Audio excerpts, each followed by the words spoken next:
Hello, this is Angela Anderson. Thanks for joining me for this acrylic painting tutorial. In this video, I'm going to be painting a grizzly bear with some flowers in front. I think it's going to be a lot of fun. A little forest scene today for our fall videos. I've got my husband, Mark, with me. Hey there, everybody. He's been in chat today, so if you've got questions while I'm painting, you can ask those and I'll try to answer. Let's get started.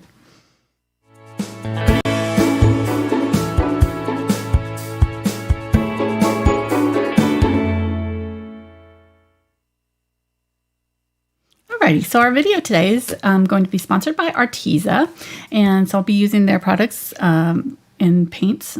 This is their acrylic pad, the 16-sheet acrylic pad, and I've used this a couple of times in other videos, and I really like them. It's got a really light texture, but it accepts the paint really well. I'll show you here in a minute some of the other projects that we've done in the past using this, but I've gone ahead and taped off my edges so that I'll have a nice white border, and then we're going to be painting here in the middle. So this is a 9x12 section here. We took about an inch off all of the sides and drawn in my bear on the middle there. And I've tried to put him his face kind of on the third. He kind of ended up right in the middle. The photograph, he was a lot smaller and kind of off to the side, but I wanted to make him the star of the show today, so I made him a little bit bigger so that we could see some of the facial details and things. Let's go over our colors. Got a lot of beautiful colors here. The Arteza come in these different packs of paint and multi-packs, and depending on the one that you get, you may have some of these colors, or but I just kind of put them all out there. The nice thing is that you don't have to really mix if you get those multi-packs of colors. So it makes it a little bit easier for beginners if you're just starting out. And they're really nice, smooth, buttery consistency too, which I really like. So I'm just going to name them off. I left them up here because there's so many colors I knew I would forget. So I've got gray, Mars black, Payne's gray, Vandyke brown, raw umber, burnt sienna, raw sienna, and let's see, oxide yellow, yellow ochre, Naples yellow, Indian yellow, mid yellow, and then into the greens down here, yellow green, light sap green, olive green, Prussian green, phthalo green, deep green, ultramarine blue, Prussian blue, violet, cold gray, which is kind of a blue gray, and then titanium white. So I'm going to use these colors. If you don't have all of them, just kind of, use something that's similar. It'll be totally fine. Just go buy them. Yeah, exactly. Yeah. Buy the set. I think, I got I want to say 60 set maybe, either 48 or 60 set a couple years ago when I first started doing videos for them. So they've lasted a long time, even though the bottles are kind of small, they do pretty good. They cover more than you would think. So I've been pleased with that. All right, there we go. And I would say if you do get them, I would do something like this. I made a little color chart so that I kind of can really do quick reference. So when I was picking out my colors in my photograph, I was like, okay, I want a deep green, and that's, these are the two darker greens that I'm using, and then the yellow green and the sap green and that kind of thing. It makes it easy to refer to the colors and grab them since there are so many of them. It comes with a color chart, but I just find I like to do my own that has the actual paint on it better. So, all right, I'm going to grab a large flat brush and we're going to jump right in here. I'm going to work back to front, so we'll kind of go around our bear a little bit in our background here. How are you doing, hun? I am doing super. How are you? Doing good today? Oh, I think so. Good. Glad to have you guys watching beautiful fall Saturday. Yeah, it's still kind of went back to summer here. Yeah, it's a little bit warm the last couple of days. Hopefully. But that's okay. All right, so I'm going to start kind of dark, and then we'll build up our light colors on top. So if you wanted to, you could probably paint your whole background like a Payne's gray or dark, even black or dark brown, and then paint around and do your drawing on top of that. But I'm going to go about a third of the way up or so, maybe a little bit closer to half, we'll kind of do our farthest back, and then there's kind of a mid and then foreground in here. So we're going to have kind of like 3 lines and then lots of flowers in front here. So I'm going to start right up kind of by the face here and just go around him. I've got Payne's Gray, which is just Ultramarine Blue and black. So if you don't have Payne's Gray, don't worry about it. You can mix it. And then the Vandyke Brown, which is just a dark brown. You could use burnt umber or raw umber instead. It's totally up to you. I'm just, like I said, I'm just going to grab these colors and use them. But if you don't have the exact ones, it's not, you can still do this. You just adapt a little bit. Just a dark gray, that's all. Doesn't have to be the exact same color. And so I'm just going to kind of put in some random dark bits back here behind our bear. And our bear is sunlit, so he's kind of lit up and create a nice, oops, I'm going over his ear there. Create a nice halo around him almost of sunlight on his fur, which will show up against this dark background. But if we didn't have that light on the bear, he'd almost just blend right in. He's so much the same kind of value and colors as our background. He's kind of naturally camouflaged.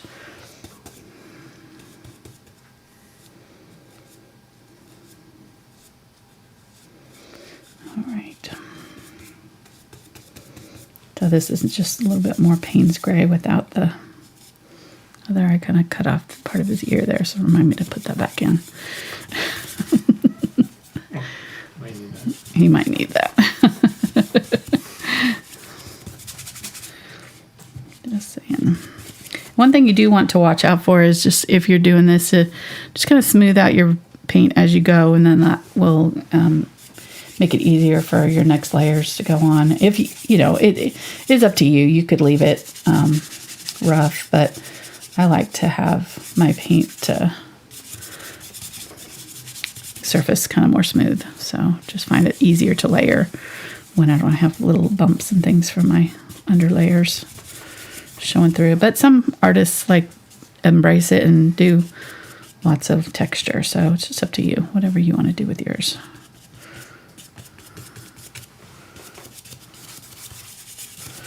All right, so there we go. Let's go ahead and grab, now I'm going to get a little bit more brown. So we got a question about the paints. And let's get some of the dark green. That's the Phthalo Green. So I'm mixing the Vandyke Brown with that Phthalo Green for a nice dark green. Okay, yes. The question is, are these a heavy body or a fluid acrylic? These are kind of in between. So they're more of a, just kind of right in between. Medium body? Medium body, yeah, that's the word I'm looking for. Medium bodied. So they are a little thick, but not super thick. Yeah, they're really kind of you can kind of see picking it up here. They're real smooth, like they go on real smoothly. So that's a nice bright color there. Probably too bright, so I'm just going to go over that a little bit with some, let's grab this is the raw umber. That'll just tone it down so it's a little bit more natural color. What? I'm going to say kind of like my pickup lines with you. What? They're just really smooth.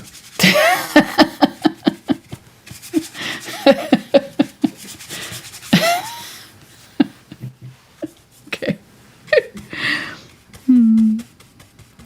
No comment.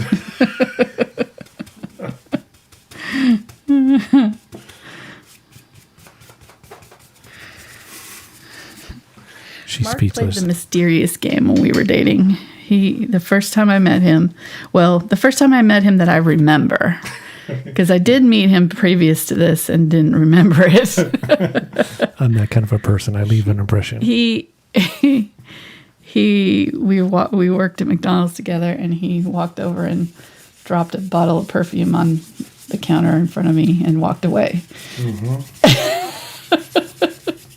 And how long have we been married? Exactly. Hey, it worked. See? It worked. He played the mysterious game. Like, what is that all about?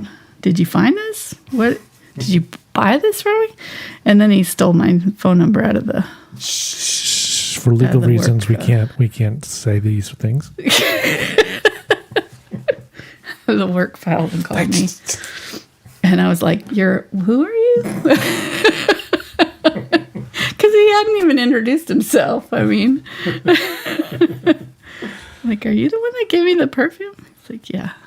Like, okay, all right, I'm with you now. Okay, you're not too creepy. How did you get my phone number? Oh my gosh. Yeah, it's a wonder. Yeah, okay. I'm not gonna say yellow green here, and you were cute though. So, raw umber, and I just mixed this in with this color that I had back here. So I'm gonna go with kind of a mid-tone green in this middle ground area here, and I'm just going to dab it over that line and kind of create a kind of a fluffy transition there. And I can still see a little bit of that gray from above, so I'm just going to mix a little bit of that Payne's gray in with it and just kind of pull that down, and that way it'll kind of blend and mix, and there we go. We'll have a nice like transition between that distance. See how that blends out that way. Grab some more and go back up here behind this guy.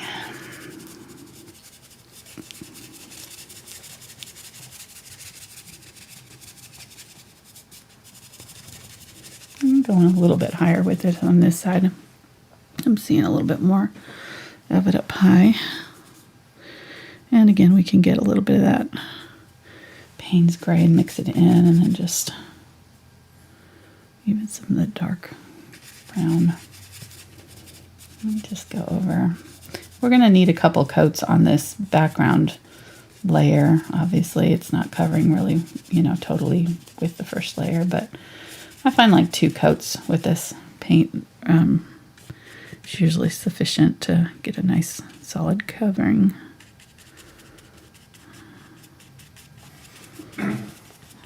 Okay, there we go.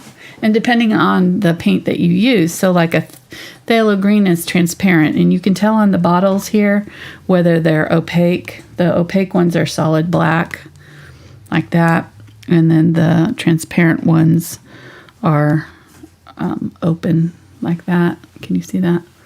The little square right there. And then the Phthalo Green is half and half. It's kind of in between. So that kind of helps. So if you're, trying to cover something and you're like, this is not covering, why is it not covering? You can look and see. And if it's a transparent color, then add an opaque color to it, and it'll help it cover better. So that's a nice little trick. Sometimes just a little bit of white too, if you don't know what color to add. So, all right, I think I'm going to go with a little bit smaller brush now that I have kind of my first layer on. And I don't want to get too much farther beyond the bare. Well, I guess I need to bring it down a little bit farther because I need to go down to the legs probably. But I'm going to go ahead and get this like a short filbert here. And I have a package coming from Arteza. I hope it comes during the show. It was supposed to have an easel and some other stuff to show you, and it hasn't come yet. So we'll watch for that. Mark's watching our camera from outside.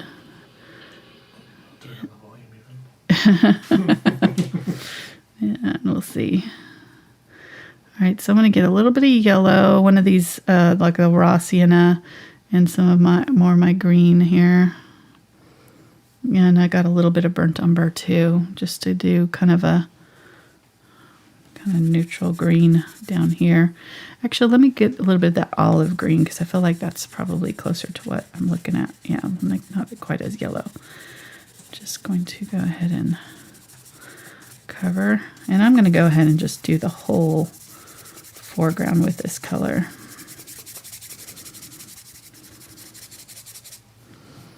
So let's just use that olive green for it. It's okay if you have a little bit of yellow in it. I'm just going to grab that. And you can see that I'm deliberately going in the direction that I'm seeing the grasses and things. So if I was doing water, I would be using horizontal strokes to make that water look smooth and flat.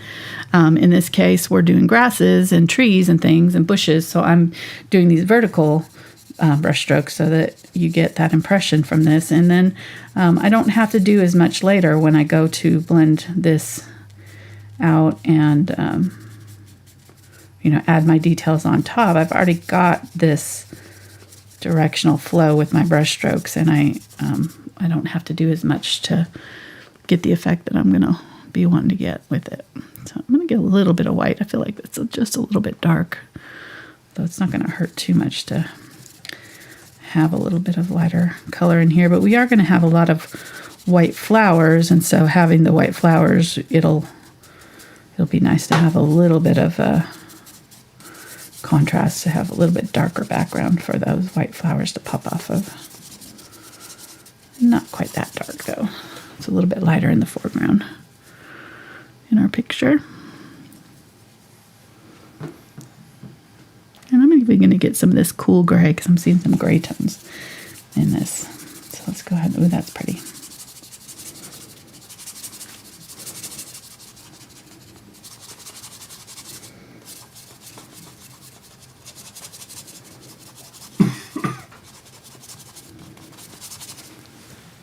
Add a little bit of water every now and then. Keep your paints flowing. And I also spray them with a little bit of water from my spray bottle, and that'll also help keep the paints fluid as I'm working with them.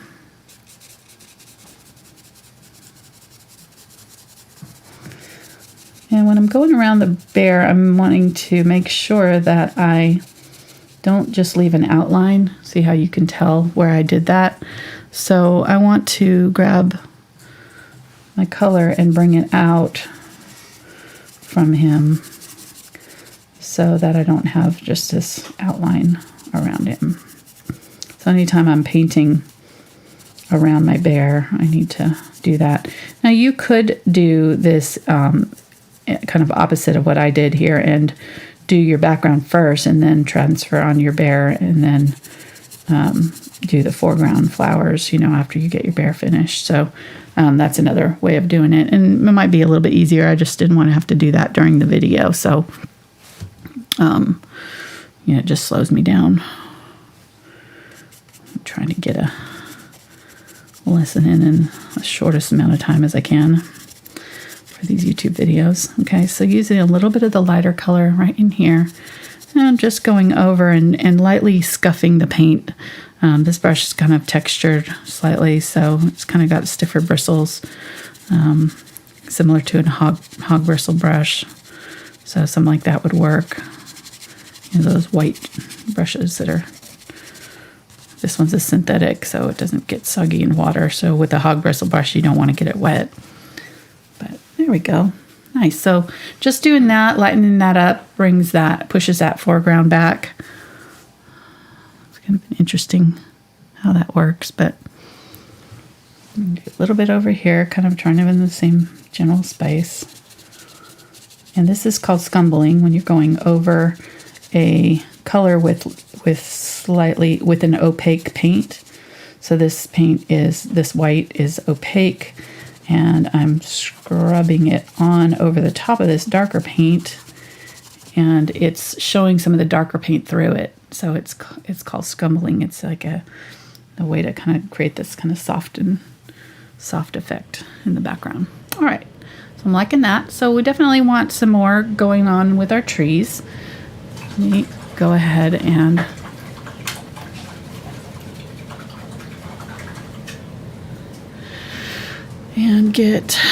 clean that all out really good. This is all dry now, so you need to make sure that that first layer is completely dry before you do this. And I think I'm going to, let me think here. I guess I'll stick with this brush. It seems to be doing okay. So I'm going to do a variety of greens and dark greens, light greens in here. So I'm just going to kind of grab some of these different colors here. And, ooh, that one is pretty, isn't it? That's the Prussian green. No, deep green. It's kind of almost a blue teal color.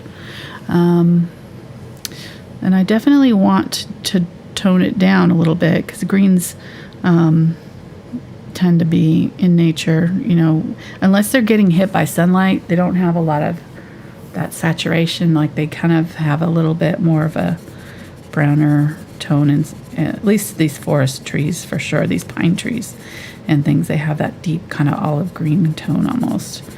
So just going back in now, and when I'm overlapping these lighter areas, just kind of trying to do it lightly so that I'm not covering them. I don't have a straight line anywhere. I'm not doing like straight lines this way, and that will keep that illusion of trees and things for us. Start kind of putting in some tree trunk type of stuff. Here, just some vertical lines. And this is just kind of my second layer here.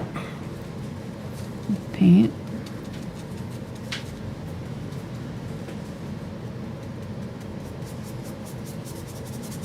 Oh, Mark's leaving. Maybe we got our shipment. We'll have an unboxing on the show.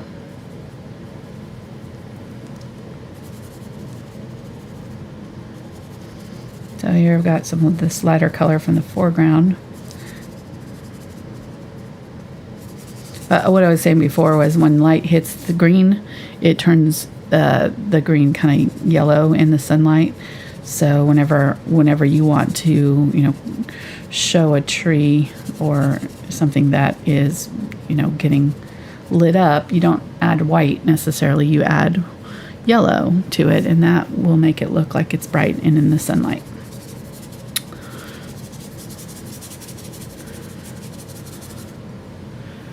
All right, so just going through here and making a nice dark backdrop for our greens. And you can stop at any point where, you know, when you're doing this and you're like, hey, I kind of like that. And you know, you don't have to do all the same layers that I'm doing. You know, it's your painting. Bob Ross was like, it's your world. You get to do whatever you want with it. So I like that philosophy. Ooh, I do. I hear the box being opened. We got our stuff. I'm excited. I'm hoping that the easel is not, as long as the easel is not too tall, I think I can get it under my my camera here and be able to start using it instead of my yoga blocks that I've been using for years, which they work okay, but they're not like really made for holding down a canvas. So these are gonna hold that canvas. Yay! Take the plastic off for me too, please.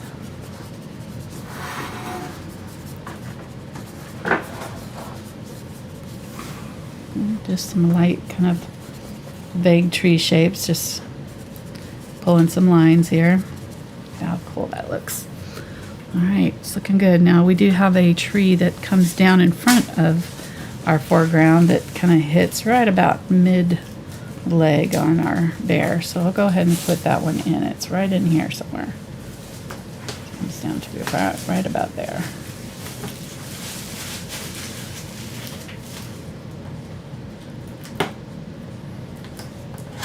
And I want to kind of fade out that bottom of it, so I'm going to get a little bit of green and just kind of put that in front here and just kind of fade that out.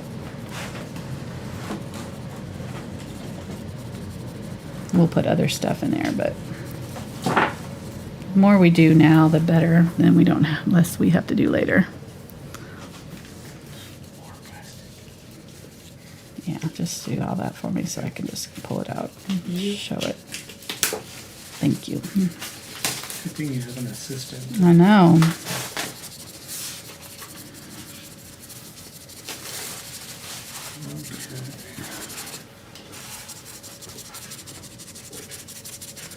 Good. It's even more exciting because you get to see it with me.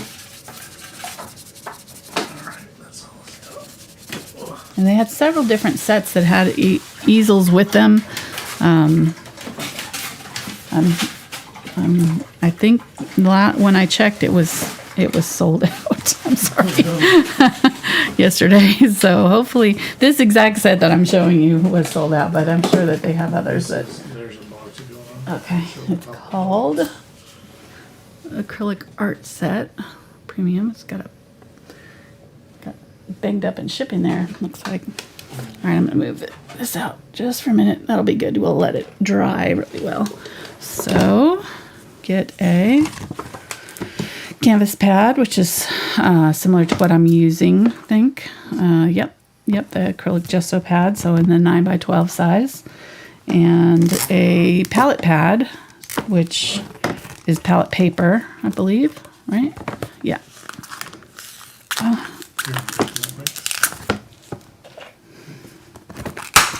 Ooh. So aggressive. Open. Let's see what that looks like. I like it. It even has a little hole so you can hold it. Ooh. Fancy. Yeah. I want that.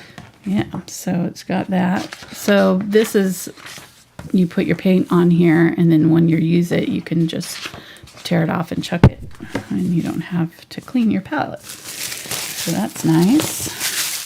And then it's got a couple of art panels, the canvas panels, which I would have been using that if I'd gotten it in time, but... Post office. Huh? Post office. Yeah, I know. Post office, exactly. So there's that. And then here's the easel. I'm excited about this. So they did have these for sale just on their own. I noticed. Ooh. Okay. There's that. Little flip up thing here. Yeah. Walking stick things. Okay, Nice. I think I like it. And then here, let me see. Wait, I've got to figure out how to use this. Sorry, I'm gonna have to close that up so I can open the bottom of it because it's got like a tray or something. Yes. So it's got two clips down here, and the tray comes open, and this has got the paints in it. Ooh, and brushes too. Ooh. Very cool. Okay, sorry, I got it janked up. There we go. There. Okay. So that's nice. So it's got a lot of the paints that we're using. Phthalo Green. Doesn't have the browns, but you could mix your browns by adding green and red and a little bit of black together. So it's got the yellow ochre and the violet and the Ultramarine Blue and the Prussian Blue that we're using. So, and the Mars black and white and yellow. So yeah, it's got a lot of good little paints and just enough space to hold them. And then some brushes. So I'll grab my brushes. Actually, I'll go ahead and take these out because this is a pretty good starter set for sure. It is. Yeah, it's a really nice little starter set, and I hope that they come back in stock. I noticed they had several of the kind of different sets that had easels in them. So if you're looking for an easel, I would definitely say that would be kind of a nice way to start. And then they also have other sets that just have the brushes and paints or, different stuff. They've got all kinds of stuff. So there's a link down in the description. I forgot to mention that. So be sure to use our link if you don't mind so that they know that we referred you to them. And, oops, okay. So there's a little clip. That's actually really nice so that if you're moving around and taking this places, it's clipped down so it doesn't move around on you. I do like that a lot. What? Oh, yes. And the promotion code you want to use is Arteza Fall Vibes 10. Let me write that down. Arteza Fall Vibes 10. I just put it in the chat, but Okay. it's all one word. All one word. I know I have a pad of paper somewhere around here. I can write on.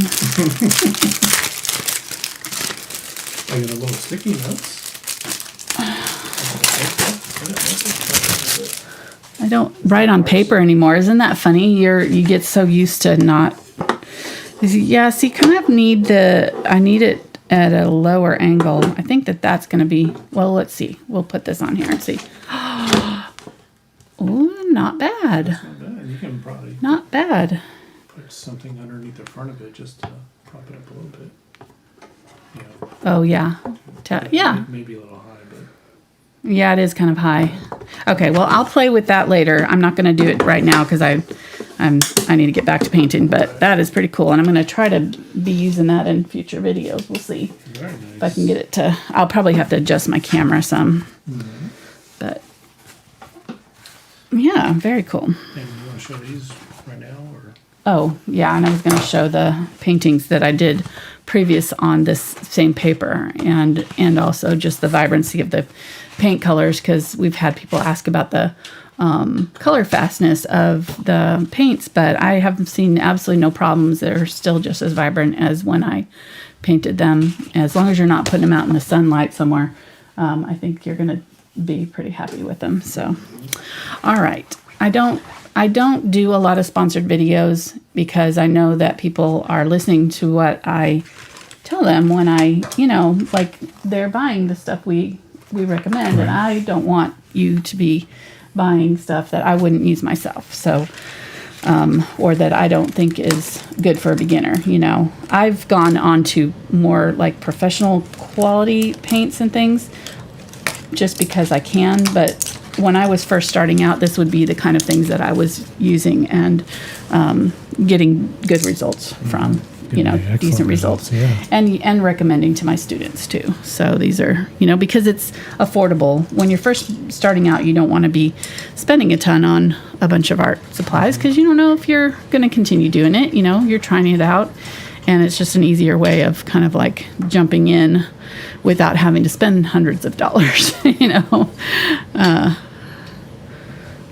$10 for a bottle of paint. I mean, that's kind of, the difference in the price. You're, spending, not for these ones. I'm talking about the kinds that I'm using now. So, all right. So I'm going to grab one of their brushes here. They've got a filbert that's similar to the size that I've been using here. 7 filbert.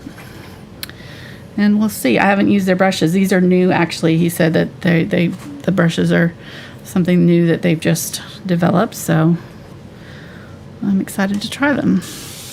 Glad they came in time.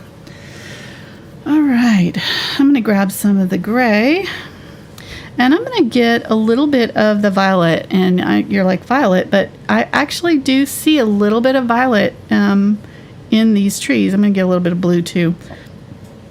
And see how pretty that is? It wouldn't be a color that you would normally say, oh, I'm going to paint my trees purple, but it actually works. And there are a lot of cool violets and things in shadow colors. So these trees being back here where they're not getting as much light, having this violet color really is a beautiful pop of color.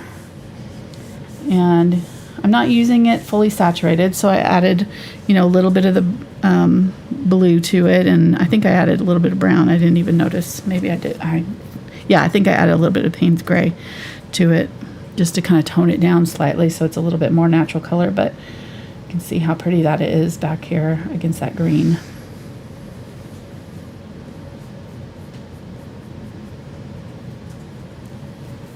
Nice.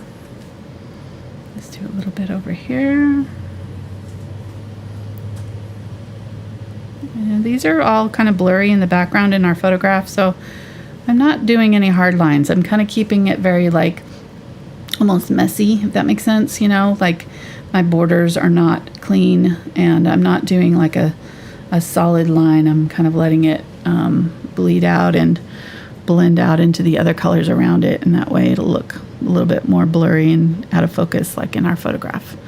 Right, so now I'm going to get some burnt sienna and just mix it with the color that I've got on my brush and add this nice reddish tone to some of these trees. And mostly at the top I'm seeing this color.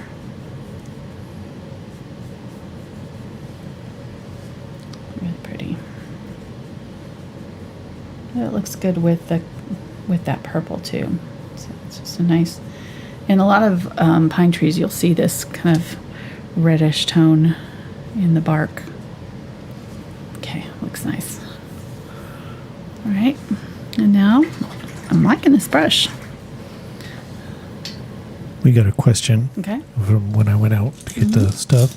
They would like to know, how do you keep from dulling the colors? So it sounds like, the person's having a problem when they mix the colors, they get a little muddy. Clean your brush out in between your colors mixes. If you are mixing two colors, know kind of where they fall on the spectrum. So if you're wanting to make a bright purple, say, you want to use a blue and a red that are close to purple on the color wheel. You don't want to use like an orange red and a green blue, because orange and green orange and blue are opposite on the color wheel, and so those will neutralize the color and make it more muddy. Does that make sense? So you want to use like a magenta and a really purplish blue, like an ultramarine, to make a bright purple, and that way. So kind of knowing where those having a color wheel and knowing where your colors fall on the color wheel will really help your color mixing. So same thing with like green. If you want to make a bright green, you want to use a blue green instead of using a purpley blue. If I used a purpley blue with my yellow, that purple in the blue is going to be opposite on the color wheel from the yellow, and it'll make it neutral. So any of the colors that are opposite on your color wheel are going to make like a brown.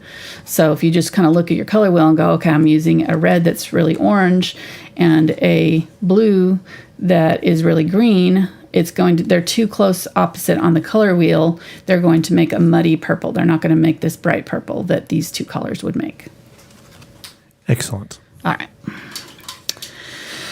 Plus 6 points on that one. I grabbed my angle brush. So yeah, having a color wheel helps, and also making color chart like I showed you on my thing, because you can see kind of where those colors fall on in relationship to one another.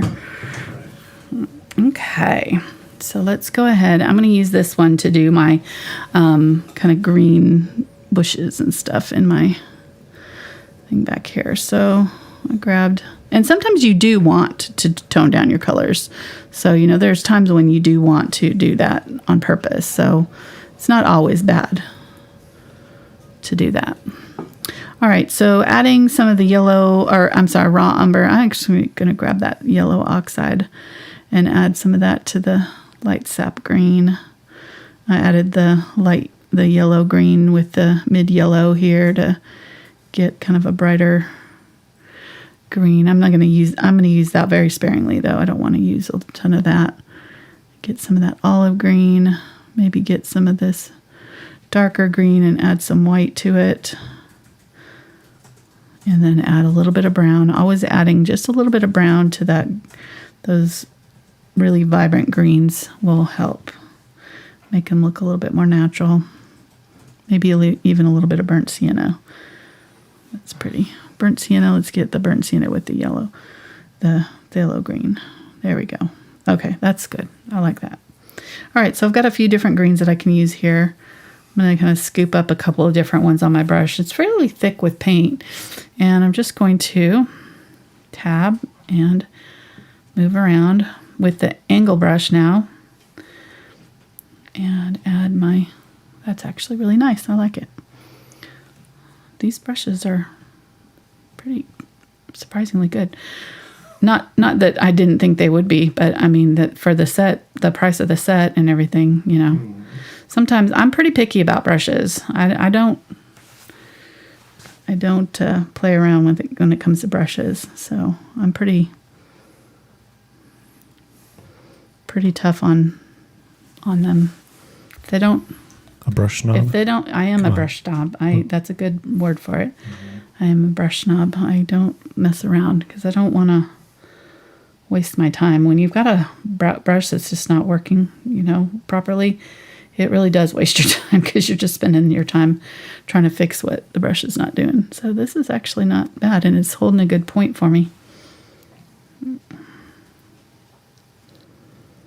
It seems to be a good thickness. Good job, Arteza.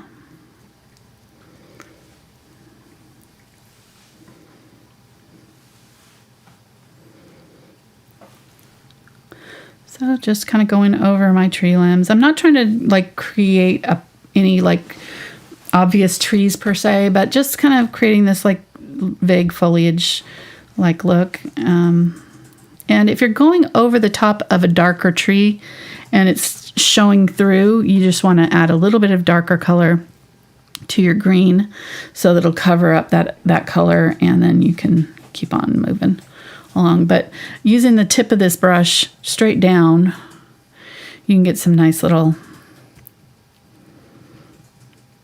vaguely leafy shaped dots and things. I'm just making this little tree that's like living right here next to our bear.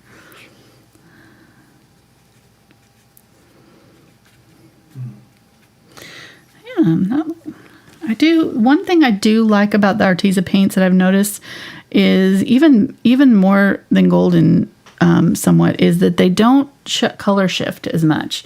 So with golden paints, with the heavy body acrylics, sometimes it can be really hard to judge what color you're putting down, because they do, once they start to dry, they shift so drastically that you end up with your paint, your painting looking dark in places where you wanted it a little bit lighter.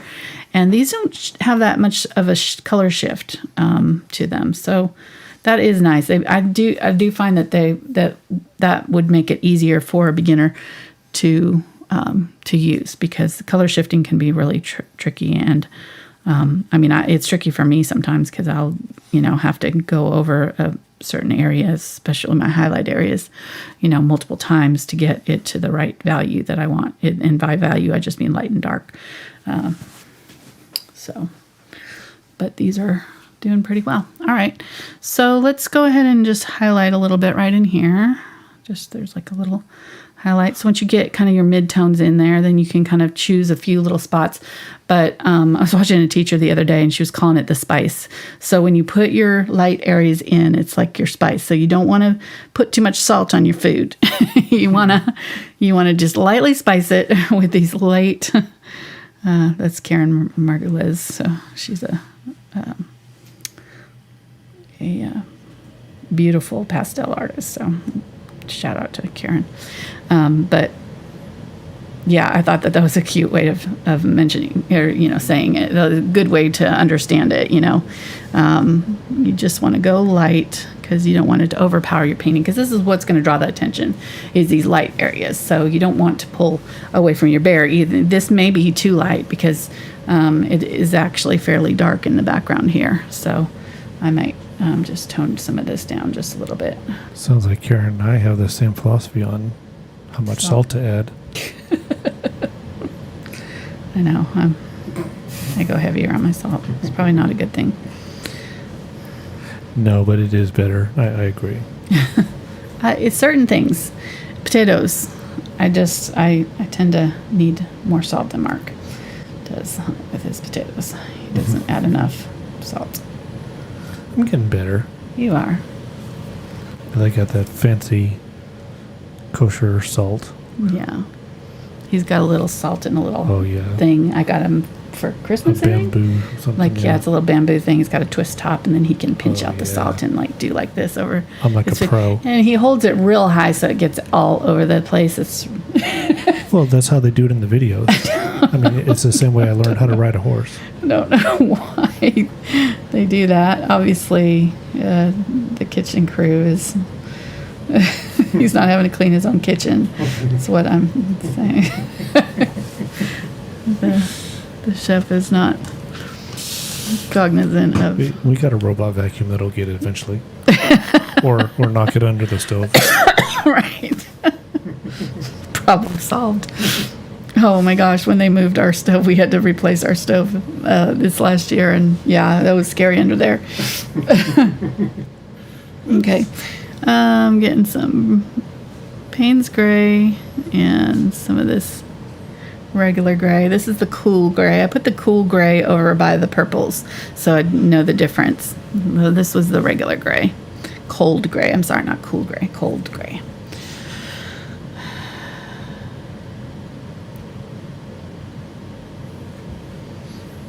So do you know if Arteza has different levels of paints, like beginner, pro? I don't think so. I think they're all, I don't believe so. I think that these are all, yeah. I think they're kind of, I don't really know what they consider it, if they call it a pro, I don't know if it says on there. Premium. They're called premium. So they're not called professional. They're called premium. But yeah.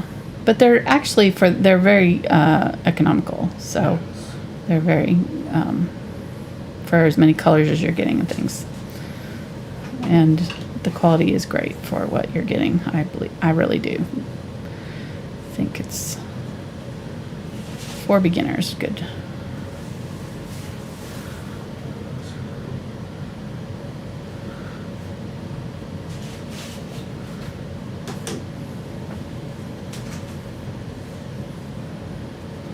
So just kind of going over some of these light areas that we've done before, just kind of adding some random like bushy type stuff here.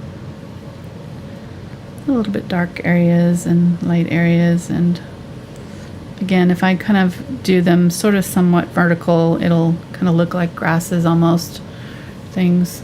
I'm really liking how this is turning out. So I'm going to get like one of the smaller brushes. Let me see. I'm going to get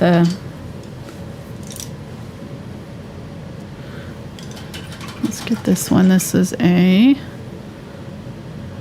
Foreground. And I'm going to add some details to my tree that's right here. So I'm going to get some black and just kind of do some little knots and things on the bark. Just a little bit rough. I'm not going to get too fancy with it, but just some like little dabs. And one thing with you know, when you're painting nature is to make sure that you're not creating patterns. So don't do your dots all in a row. Make sure that you're spreading these out and making it look random. Okay, it looks good. I like it. I am liking this. And the brush is holding a good point for me. It's good firmness. A lot of times with beginner brushes, the thing that I don't like about them is that they're floppy. Like they're too soft. They don't you can't push the paint around very easily. So these are, I'm not seeing that problem with these. They're doing all right. I don't know how they would be with heavy body acrylics, but I know with these they're doing just fine pushing it around. All right, looking good. So let's go ahead and let that dry, and we can go back and add more later if we want to, but I'm going to go ahead and start on my bear. So get done with, you know, this whole mid-ground. Actually, I need to do a second coat. Now I'm looking at this right here. I need to do so that it matches underneath his body here. It's got to match the part on the sides there. So just go ahead and give just a second little coat on there so that it's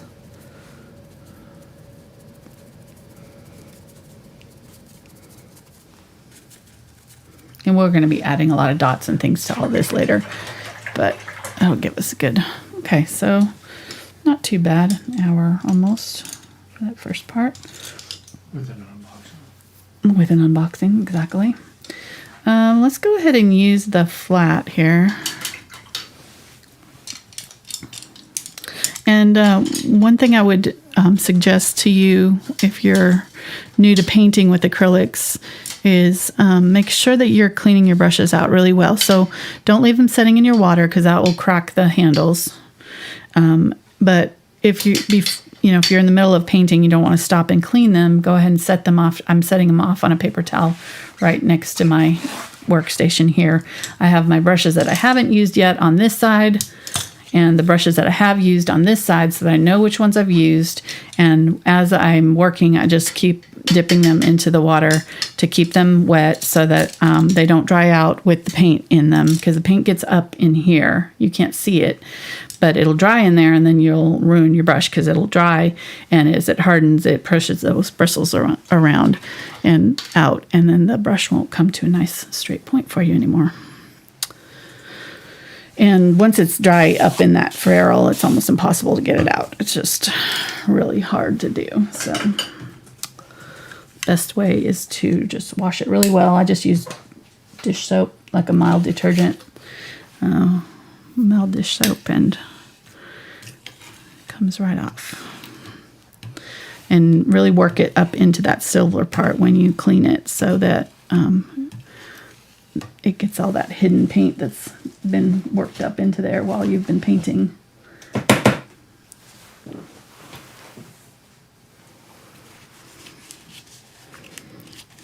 Careful not to cut myself here.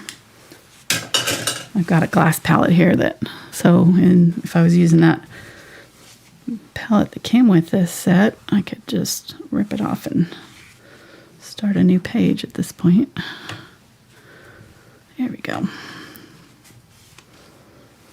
Okay, so I'm going to use the 6 flat here for the bear. And he's really dark, so I'm going to go ahead and start with the black and a little bit of this Vandyke Brown under the belly. And along the edges, I'm just going to tap kind of with the edge of the brush. Try to get, and if it's not spreading out enough, what I can do is kind of tap my brush like this. And that fuzzes out those, can you see that? It kind of fuzzes out this is a new brush, so it's probably not going to fuzz much, but fuzzes out the edge a little bit so that I can get kind of a more fuzzy texture on the belly of the bear, as it's going over the green. So I'm just looking at my photo and seeing where I'm seeing the darkest parts of my bear.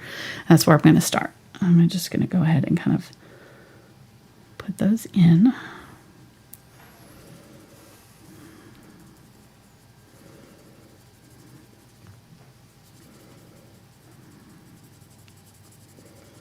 And where it goes down into this grass down here, it disappears and the values become equal. So, and then by that I mean the color of the bear fur and the color of the grass are an equal darkness, and that way it dissolves the bear into the grass.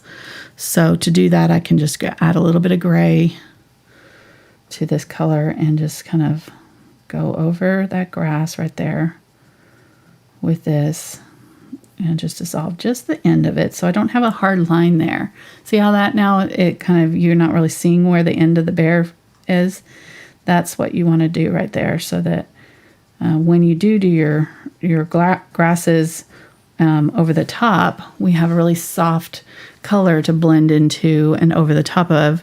And even if a little bit of that shows, it's not going to be obvious. It's not going to be like, oh, there's a straight leg right there that's stopped and then grass is, overlapping it. Hope that makes sense. Yes. Okay, good. All right, so using some of this color that I had a little bit of the gray in it. Now, kind of next level, let's go ahead and get a little bit more of the black and darkest brown here. And really, any of these browns would work. Actually, that might be the Vandyke Brown. Yeah, it is. It's not the raw umber, it's the Vandyke Brown. I think I said raw umber. Might have said Vandyke. I'm not sure. I'm not aware of what's coming out of my mouth when I'm painting. Sorry. Sometimes I say the wrong word entirely. Same thing with the trees and water or fur. Anytime you're painting something that has a really obvious directional flow, go ahead and put your brush strokes in that direction. So that way you will have a nice blend there. So I'm going to use some of these lighter browns now and just kind of tap that in. These are obviously too dark to start with, but we are going to go over this with our lighter colors. So, but even the lighter colors, if you look really closely, there's some of this dark showing up between the fur in the shadows of in between those light fur areas. There's still some of this dark color peeking peeking through here and there. So we got to have that dark in there in order for the light colors to not look like a solid mass. If you want it to look like fur, you got to have a little bit of contrast.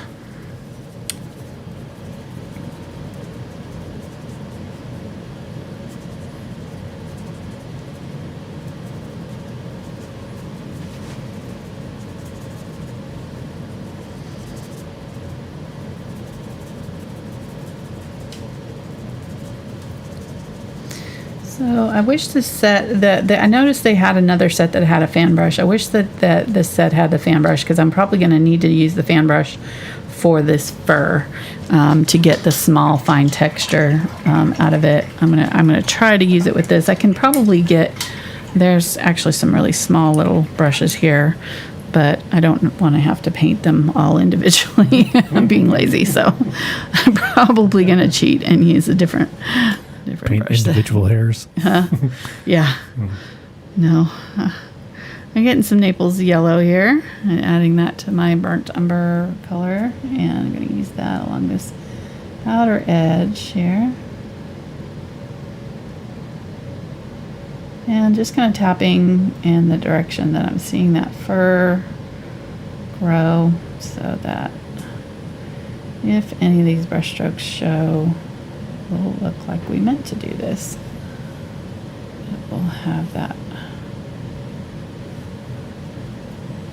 direction already built in.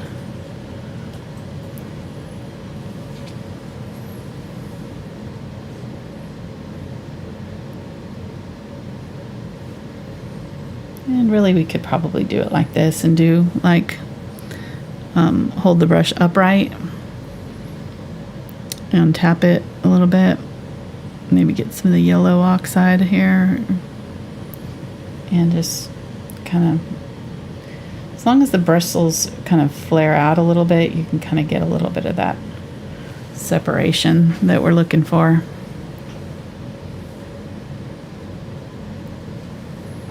But these brushes are so new, and they're holding together really nicely, which is usually a good thing. But for fur, you kind of want a fuzzier brush. So maybe if you have an old brush that's kind of beat up, you could grab that, and if it's got, you know, the bristles all kind of flared out, that's what you really need for fur.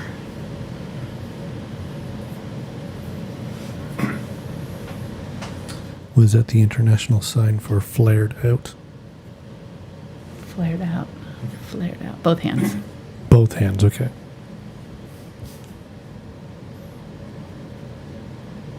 Fuzzy would be kind of like this. Okay, I get those confused sometimes. Sorry.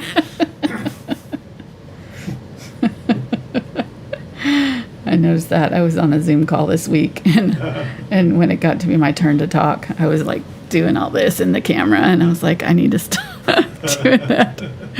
Nobody else was talking with their hands like I do. I swear. So funny. I just get, well, and I narrate my life now too. It's so funny. I was telling Mark, I was in I think we were at Lowe's or someplace like that, and I was doing something, and I'm like, I think I'm gonna buy this now, or I don't know, I can't remember what I said, but it was just funny. I was like narrating my life like I do in my videos, you know, like narrating what I'm doing, and I was just explaining to nobody in particular what I was doing. I was like, okay, that's a little scary. I'm so used to just like getting that subconscious brain, you know, just like, okay, now I'm tapping.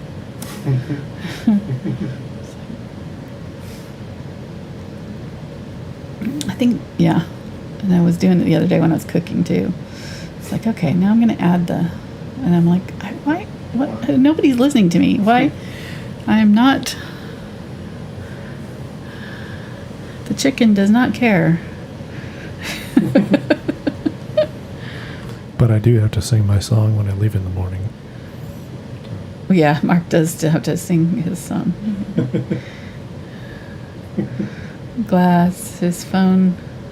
Glasses, wallet, keys and phone. Keys and phone. Keys and phone. Keys and phone. Glasses. Because I walked out and I was going to get something at the store, I think. And a few minutes later, I come walking back in because I had forgot my phone because I hadn't sung my song. You didn't sing your song. Yeah, we went somewhere and Mark had spent the entire time.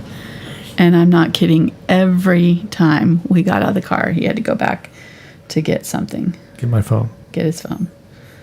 Every time. And I finally got to be like, I'm not going back with you. You go. I will wait for you right here.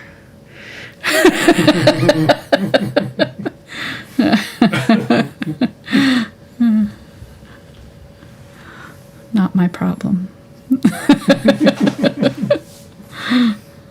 All right, using a little bit of black now, just using the black in my darkest areas. And so you see the difference between where I blended the legs and where I didn't blend the legs.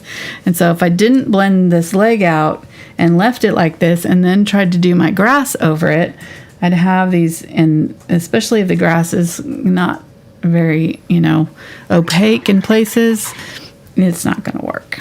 Not going to work. So we'll just grab some of this gray and just use that down here because the gray is kind of close to the color of the grass. We can use the grass color and add it to the brown too instead. Either way works. Just making that the very bottom there just a little bit of darker color so that, and also going kind of up and down with it so that it's staggered. It's not a straight line. That way when we blend our grass over, it'll be much easier to blend. We won't have to fight this hard line. And really, we could leave the fur like this, and I probably am going to go ahead and just do it a little bit more painterly, maybe not as fine detailed, just because, it can get a little bit daunting to do all the little fur bits. But this side of the bear has got a little bit of light hitting him, so I'm going to get a little bit of the yellow oxide, add that to my brown. We'll get the burnt umber. It's got a little bit more of a warmer tone. Maybe a little bit of white. There we go. And just use that on this edge here. And this is still darker than what it's going to end up being, so just kind of starting out with this sort of mid-tone brown.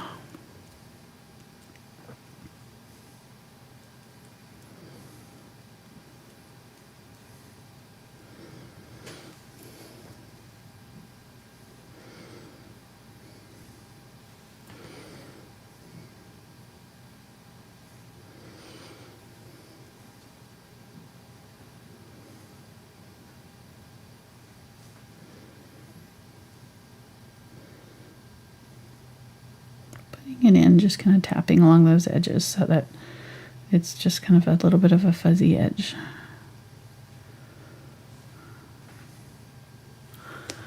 Little bit of fuzzy there. Our dog Fitzpickle is starting to look like this. He's growing out his winter coat again. He's super fluffy. Teddy bear.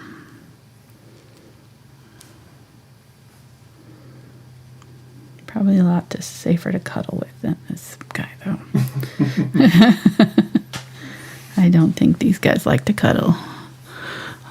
I'm going to get a little bit of black on the very corner of my brush and just kind of tap in where I want the eye to go.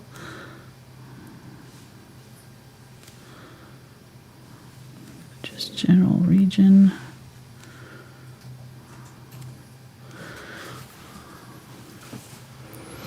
And let's go ahead and do the ears. This dark. And somebody had posted a video. It wasn't theirs. They shared it from somewhere else, but it looked like a hunter was in a tree stand. Mm-hmm. And he was filming two cubs were playing down on the ground below him, and he was just filming it. They were chasing each other back and forth. And then suddenly they chase each other right up the tree. Oh my gosh. And it was like right up behind them. And then oh my gosh. The cub was like, "Oh, what are you doing up here?" Oh my And gosh. just looking at him, they just slowly climb back down. But that guy was like, I'm sure he was peeing his pants. Yeah. I was like, Holy crap. Like, oh, how cute is that? Like, I better stay up here. And then, like, wait a minute.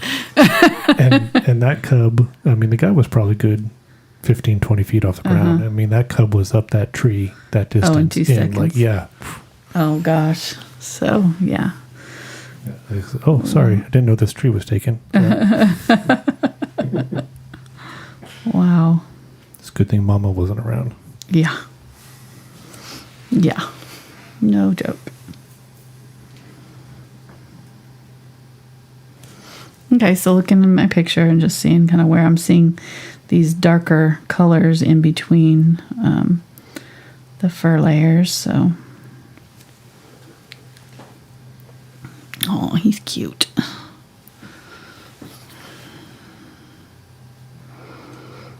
Let's get that burnt umber and raw umber. Use that on the cheeks here. Kind of around the eyes is darker. That's why I wanted to put that black in first, because I knew that was going to darken up this whole area. So just having that black around the eyes kind of helps me know where they're at. Don't lose them when I do this.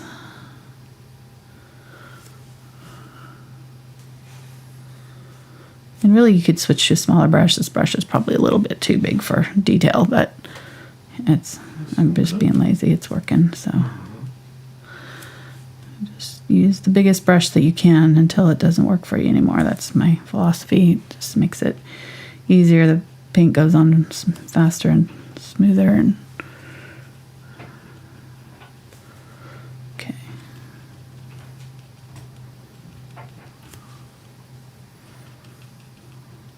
Leave a little bit of that white border there.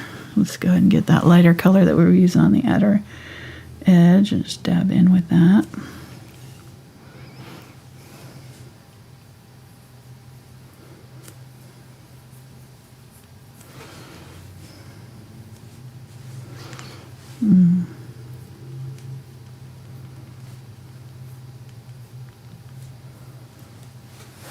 Oh, whoa. We are zoomed in. I looked up and was like, wow. Oh. Don't be scared. It's not a real bear. Okay, it scared me. Was not prepared for that.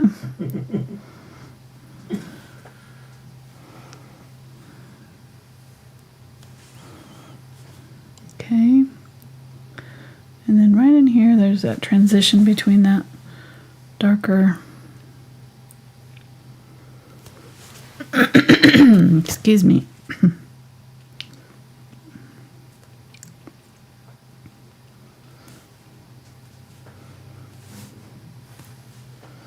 I do kind of like this, using the bigger brush like this, because it kind of forces you to do a little bit more painterly look to it. You know, it's a little bit more like rough, not rough, but you know, it's just got a little bit more of that brush stroke. Looks like a painting instead of photorealistic.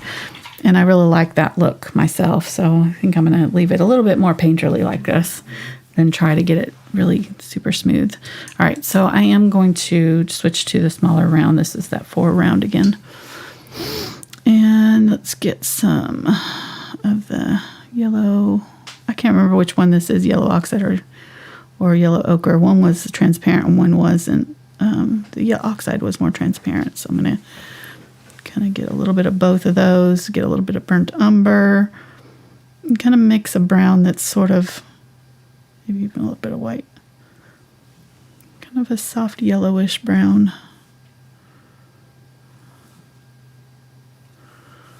And really the Naples Yellow is fairly close to what we're going to end up with here, so I don't know why I'm mixing all these colors, because it's pretty close to what I want, but I was trying to go a little bit darker. And then we'll put that Naples Yellow on top as our highlight color. So, in here.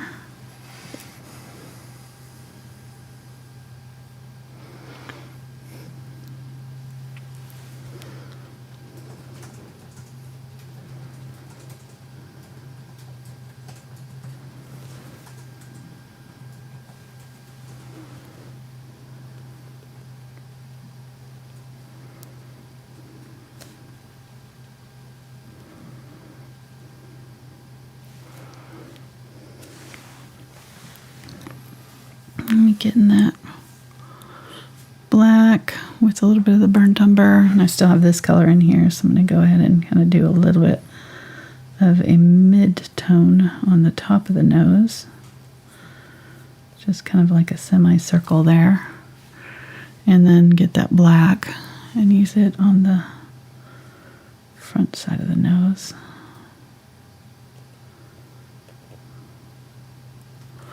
And the shape of the bear's nose is kind of like comes down to a point right here, so we're not really seeing much of the detail in our picture. It looks pretty just black, you know. I'm gonna get a little bit of gray with the burnt umber or brown and do that on the top of the nose. Come on, just a little bit on top. There we go. It's still a little bit too dark, but let's get a little bit of the brown, and we'll just do right up underneath the nose with that brown. There we go.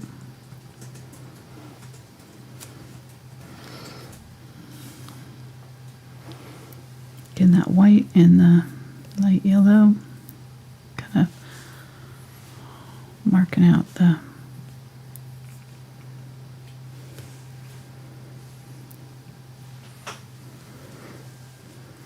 I think that I went too low with that.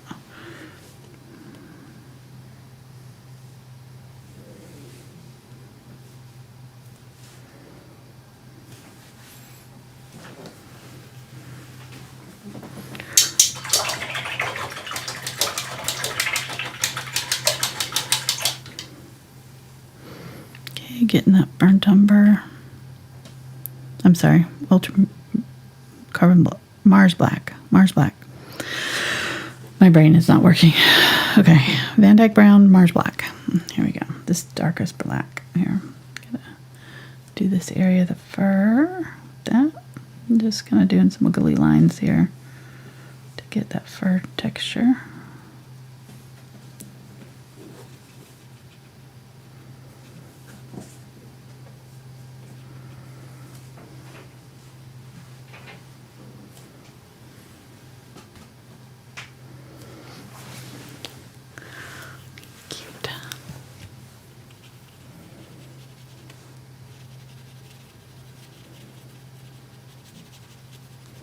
Okay, so now we've got our first layer on all of our bear. We've got our values, fairly close to where we want them to be to finish at. I'm going to get my black with this small brush and really carefully outline those eyes. Make sure they're nice and dark. The nose, same way under here. It's got a drip of water on there. Yeah. So bears have wet noses. Yeah. Interesting. Hey, bear. Hey, boo boo. That guy in that show. Hey, bear. Oh. What show was that? Oh, yeah, that was Alone. Mm-hmm. We were watching, yeah. It's like, I don't think that's going to stop him if he wants to eat you. So please realize, okay, I might be making fun a little bit, and realize that I would never be out there with the bears myself. Right. So I have no right, but it's still fun. Still funny to make fun of. Yeah. The people who are terrified. Exactly. Okay. Check. Just making sure. I mean, I'm following you. They didn't have to be out there. True. Getting some gray and adding a little bit of yellow. And I'm going to try to highlight this nose again and try to get it to just not quite as light enough. Get a little bit of white here. There we go. Just want a little bit of a highlight on the top of the nose. Leave the dark behind it. And then kind of a light V shape right here where the side of the muzzle is, underneath the muzzle. And then the eyes got a little bit of a highlight right on the top. Leave a little bit of black outline. So just a tiny little bit of highlight in the eyes. And if it looks super creepy, which ours kind of does, kind of creepy, what we can do is get a little bit of the black. You could make them red, make them really creepy. Yeah, and then just kind of go over the top part of that highlighted area just to set it down in there and make it look a little bit less creepy.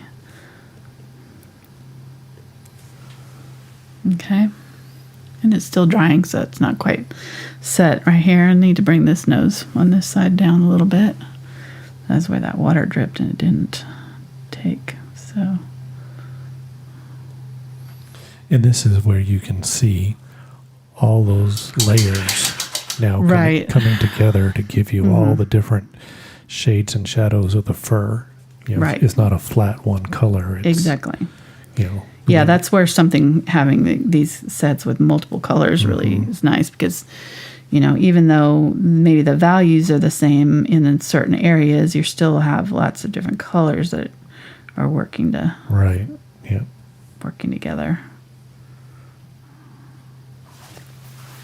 And by values, I just, again, mean the light and dark areas. So going lightly over the top with some translucent brown here.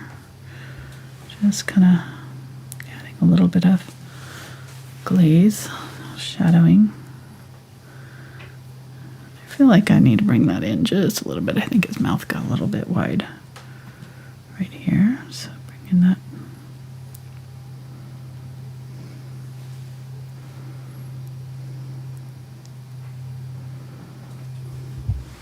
And that brush is doing really good. Yeah, I've been pleased. It's holding that point. Yeah, it is. It's holding a good point.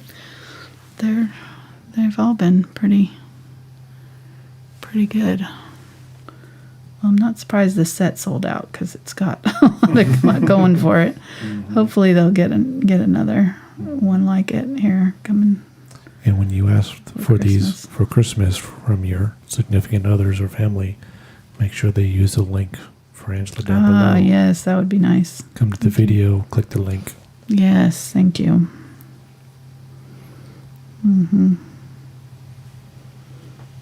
We do.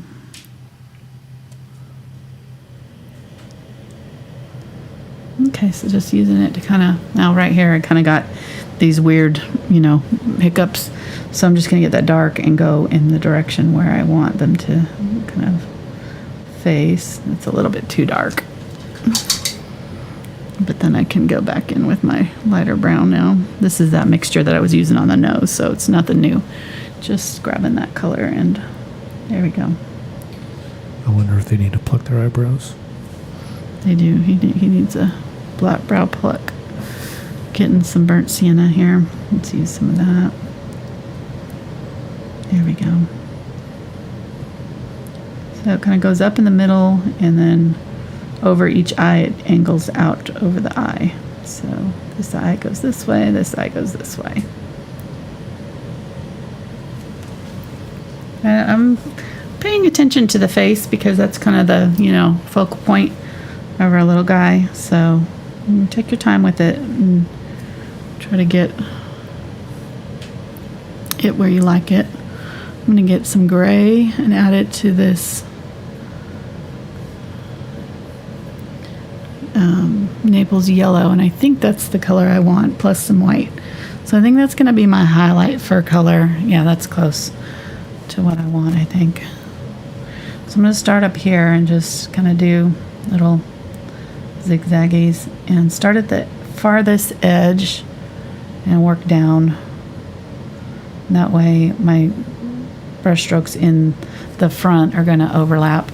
And then let's use kind of a middle tone burnt umber with this color for where you're transitioning down off that really, really bright area into the forehead. And you don't have to do the whole body with this. Just as long as you've got some areas that have that little fur texture, then your brain's going to fill in the rest. So it doesn't have to be all over the whole thing. And really, you're not going to see, you know, all of the fur all the time, you know, with complete accuracy because of the light and the way, you know, it's playing against the fur, and some places are a little bit more shadowed and stuff. So, all right, so his little ear comes up and goes like that. I'm just kind of creating little dots so I know kind of where that is.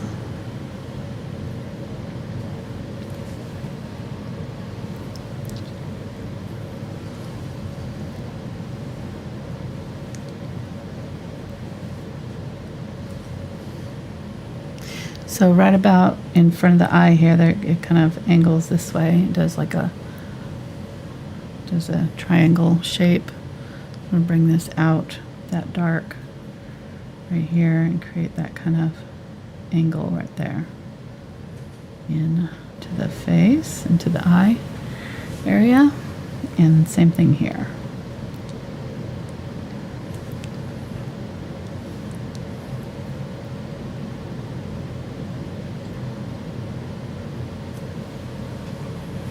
Get that lighter color and go from the kind of mid-mouth up out toward the outer cheek, and then right about the same level here, kind of angles back towards the face, towards the top of the eye.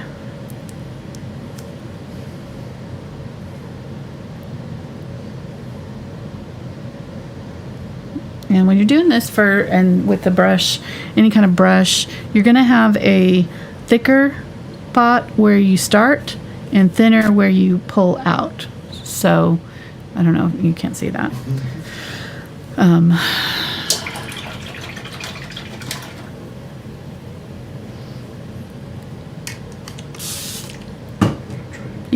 Yeah. So where you're setting it down is going to be thicker than where it ends out. So if I want to have my outer edges of the fur to be thinner, then I want to be sure that I'm always pointing my brush out and starting my brush stroke in the thickest part of that color, and then pulling out where the hair ends. So basically if this is your hair, you're going to start your line here and pull out that way. And then that way you're going to get a thinner point where that brush is lifted off the canvas. Where you set it down is going to be a little bit thicker. And then to blur that line out, I can just kind of zigzag it back and forth so both sides are getting a little bit of that thinner brush stroke action. Make sense? Okay.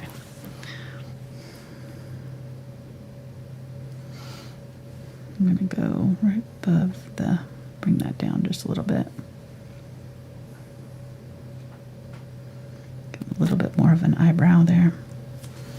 There we go.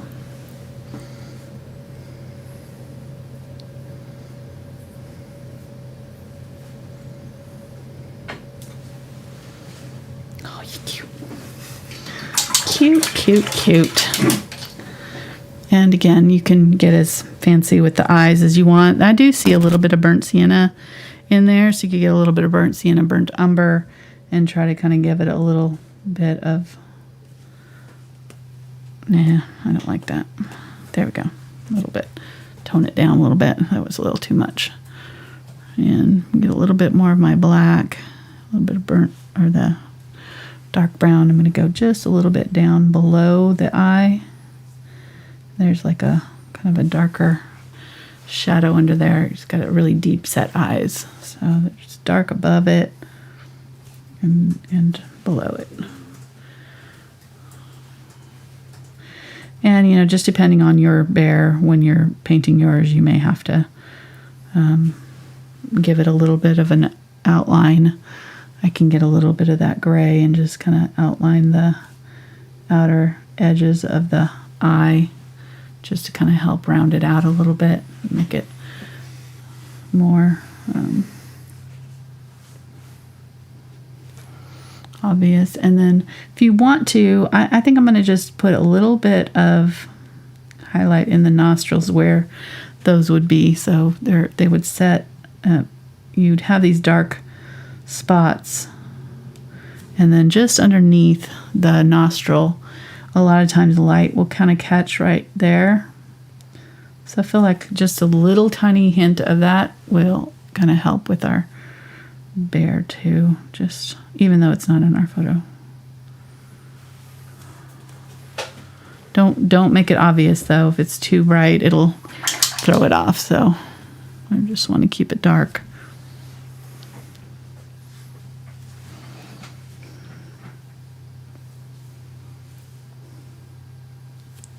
There's a drop of water just in the crook of the neck and the grass.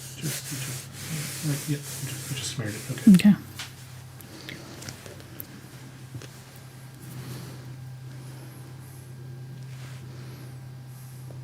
All right, so I'm taking time with the nose and the face and everything here. Once you get that kind of where you like it. And I think I'm going to bring in the nose just slightly right here, because I feel like that it's kind of a little bit boxier shape, like it comes in just slightly right there. So I want to make sure it does that. And there's a little bit of a dark shadow just above where the nose is.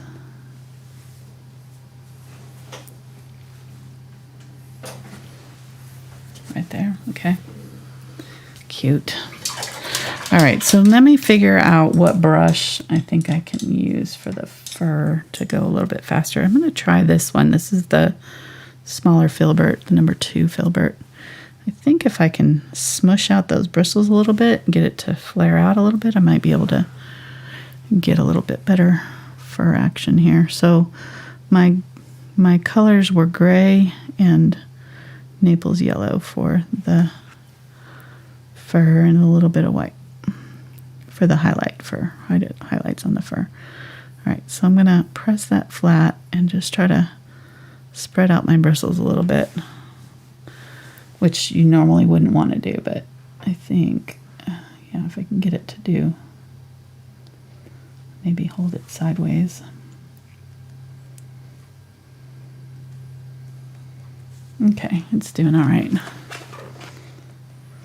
It'll just give me a bigger area to work with. Go a little bit faster on my bear.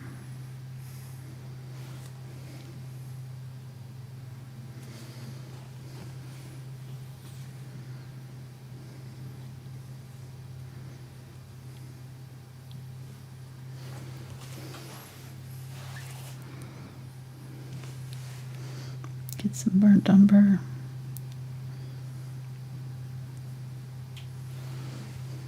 That's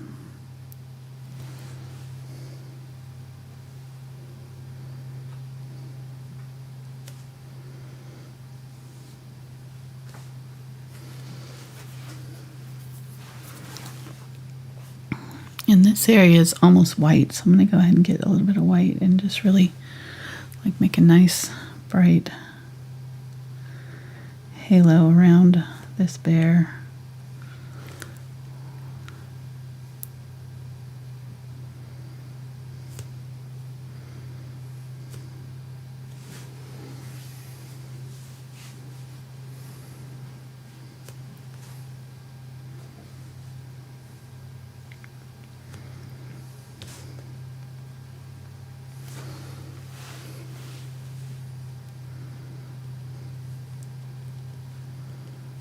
And getting that darker kind of burnt umber, mix that with this and do the kind of transition to the darker fur so that you don't have like a white halo fully. It's just slightly transitioned into the darker fur there. Okay.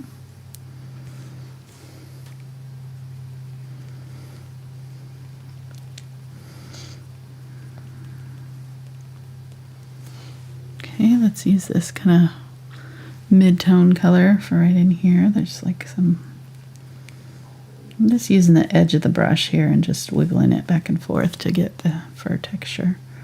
It's working just fine for me.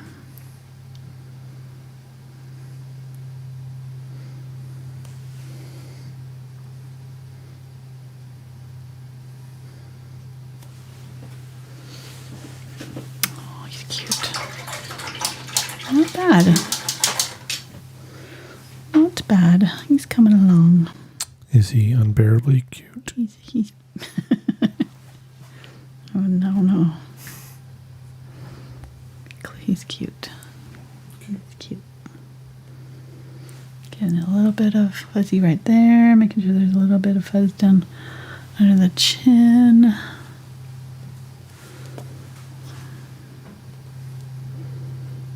When I wash my brush out, I need to make sure that I'm getting the extra water out of it, because otherwise it's kind of causing my paint to get a little bit too wet, and then it goes on a little bit less opaque where I want it opaque. So just keep an eye on that.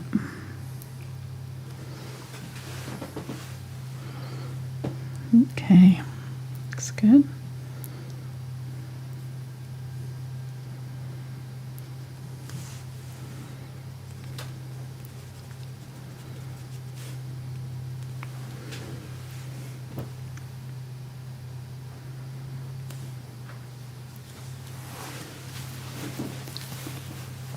Use a little bit of this burnt umber with the lighter color. I need to make sure that I keep this wet, because whenever you mix a color like this and spread it out, it dries really fast. So just make sure that you keep that wet while you're working.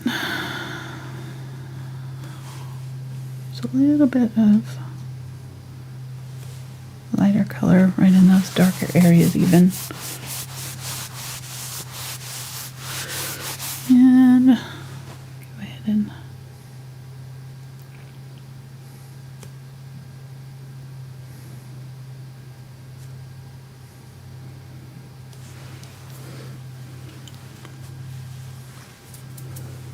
I'll just use my finger here.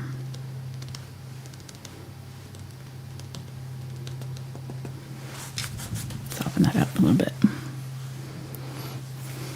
Okay, let's just go ahead and go along the back of the whole bear here.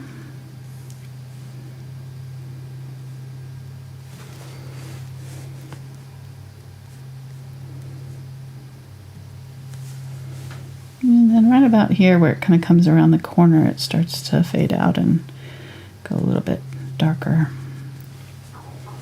So I'm just gonna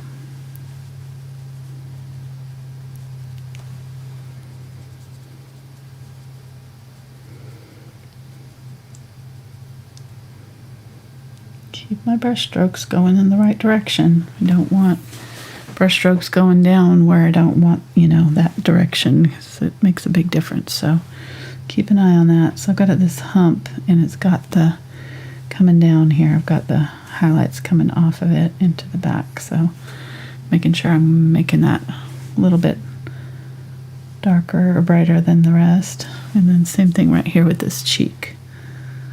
This is lit up. Coming down, and the top of the head still needs to be a little bit brighter.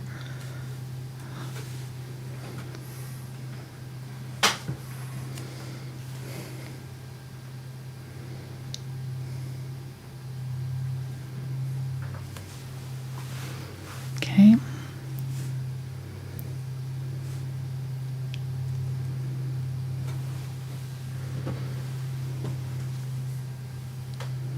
Yeah, this photographer has had a whole series of photographs with this bear and some baby bears playing around in this grass, and then one of the photographs shows the mama standing up looking at him, like that's the point where he ran.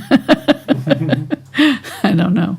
I was just thinking, if I saw that, I'd not stop to continue to take photos. I'd have been gone.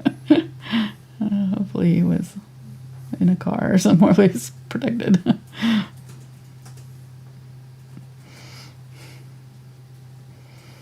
We're far enough away with the telephoto lens or something.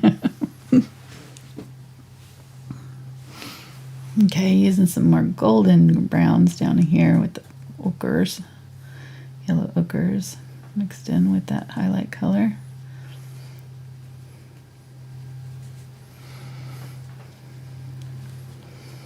Yeah, these brush strokes are just a little bit bigger than, you know, the fur, but we're getting close. It looks like fur to me, so we're getting it. You don't have to have the teeny tiny little brush for this. I'm glad we made our bear bigger because, man, these would have been harder to do on a smaller canvas. Or, you know, on a smaller bear.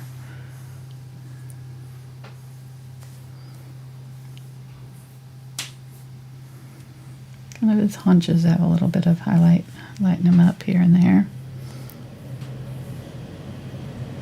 Just make sure if you do an area of highlight on here that you just transition. So you use a little bit of the darker color around it just to kind of blend it in to what's going on with the rest of the fur in that area, so that you don't have like little stripy bits, because you don't want it to look like that. You just want it to look like the light's kind of caught on the fur a little bit. And then down here there's like, it starts to go this way. Getting the fur kind of coming down this way. And right in here it kind of transitions from going there to kind of the belly fur starts to come down this way.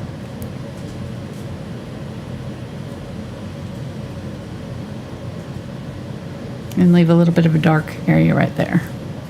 And then there's a nice bright highlight right up that leg there. So I'm going to get some of that yellowish fur color.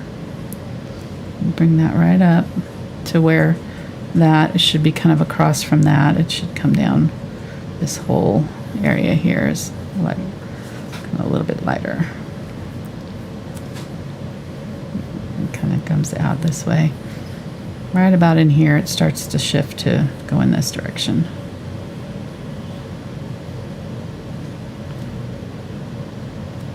And so I need a transition, obviously, between this area right here.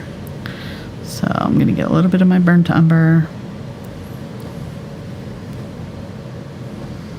And just go over that area there and make sure that I'm getting my brush strokes in the kind of right direction so that it makes sense. And then down the legs this way.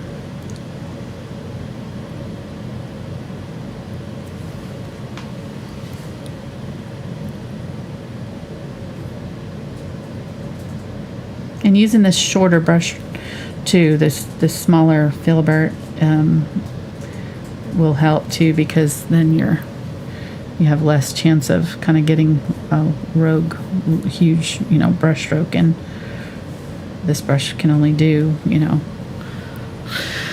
so much. It's gonna naturally look like fur almost, you know, just by doing a small line with it, the width of the brush. If that makes sense, but okay.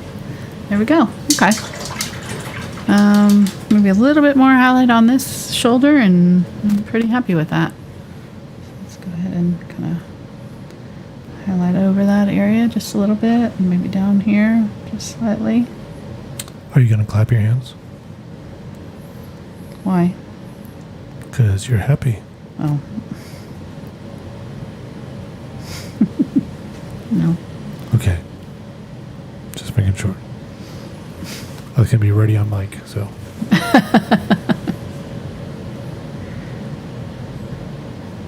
Now everybody's got that song in there, stuck in their head. Yeah, you're welcome. You're welcome. All right, so let's go ahead and zoom out and see what how he looks. Yeah, I'm liking it. He looks cute. So let's go ahead and do our flowers. So I'm gonna get the large round here. Try that. Get the large round and go back to my angle brush here. And I'm going to need to make some decisions on this photograph. All of these flowers in the foreground are blurry white blobs. So you can do a couple of different things. You can either define them or you could leave them. I think the leaving them is a good choice, but if you do it wrong or too obvious, it can kind of look funky. So I'm going to go ahead and kind of start putting in some little white daubs with this. These are called cotton grass, which they're very little white fluffies. That's really what they look like. They look like little cotton balls on top of the grass. And I had to look it up because I didn't know what they were. And I was like, are these dandelions? What are these? So they're called cotton grass, which makes sense because they look like cotton. And I'm just going to the ones that are close to his body are more defined. I didn't even put that up high enough. Okay, right in here. Let's go ahead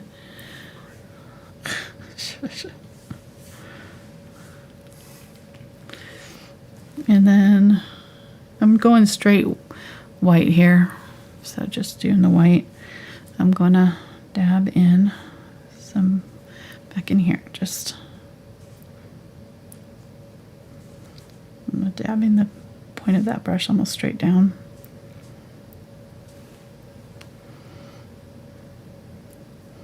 And then we have a weird, thing because we've got these ones that we're seeing that are far away, that are these little dots, but then we're also seeing the ones that are in front of those that are really large. So you've got this weird kind of combination, and they're all kind of on the same plane because of the way the photograph was taken through that grass at eye level. He was probably hiding on the ground, low to the ground. And probably in a blind or something, you would think, I don't know. It was like that I'm video guessing. you watched with the GoPro. Yeah. What? The video you watched where the bear found the GoPro. Yeah, I did. Yeah. He was Smelling it and smelling chewing on it, trying to chew on it. Yeah. Yeah. So I didn't end up using my blues yet. So we'll just go ahead and add a little bit of Ultramarine Blue to my grass color here. Might as well. Let's do it. I was going to add them to my fur, but didn't really need it. You can add a little bit of it in the background here in your trees too if you want. I think I needed that. But I'm going to go ahead and kind of do some rough grass shapes just with this brush here. And just go over.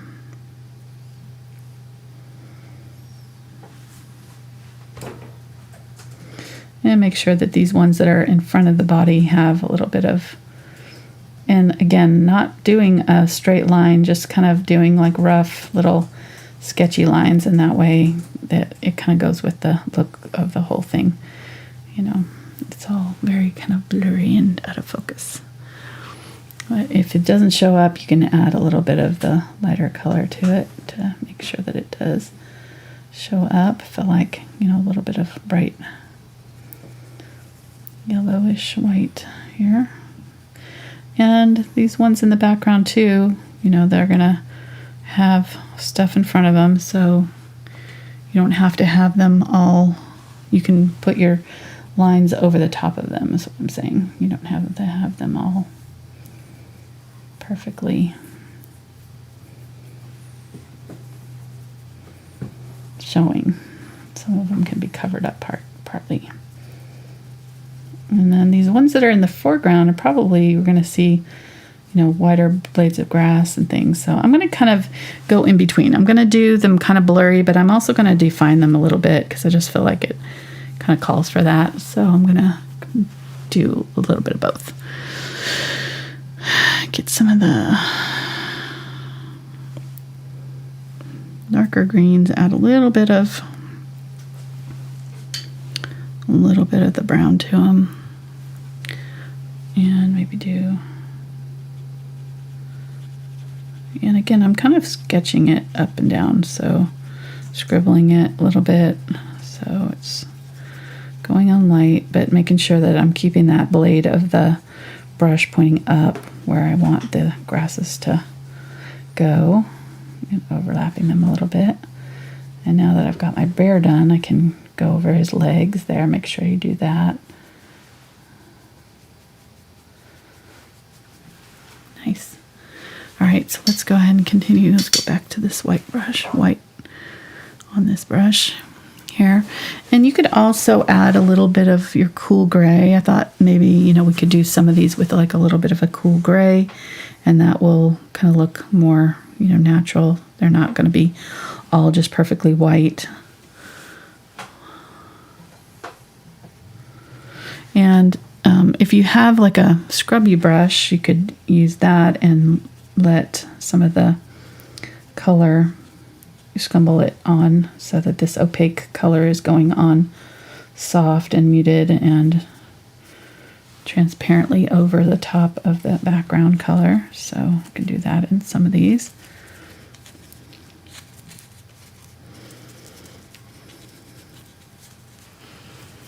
That, and then I'm going to go back in with my whitish color and just kind of define the centers of some of these a little bit. The flowers kind of do this. They're kind of attached, and then they flare out like a big poof ball. So kind of doing a little.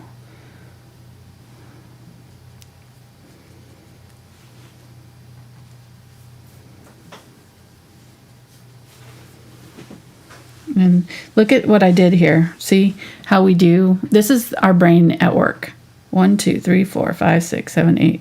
Like, you make patterns. That's what your brain normally does. So unless you're consciously trying to stop yourself from doing that, this is what's going to happen. And so I'm going to just have to break that up. It's okay. It happens. Just have to break up this party and make sure that, you know, I've got some that are overlapping in a different way, so I don't have a weird pattern there. There we go. Now we don't have that pattern. Happens. You know, if you're not paying attention when you're doing it, you will do that. You will do it without even realizing you're doing it, and then you'll be like, wait a minute.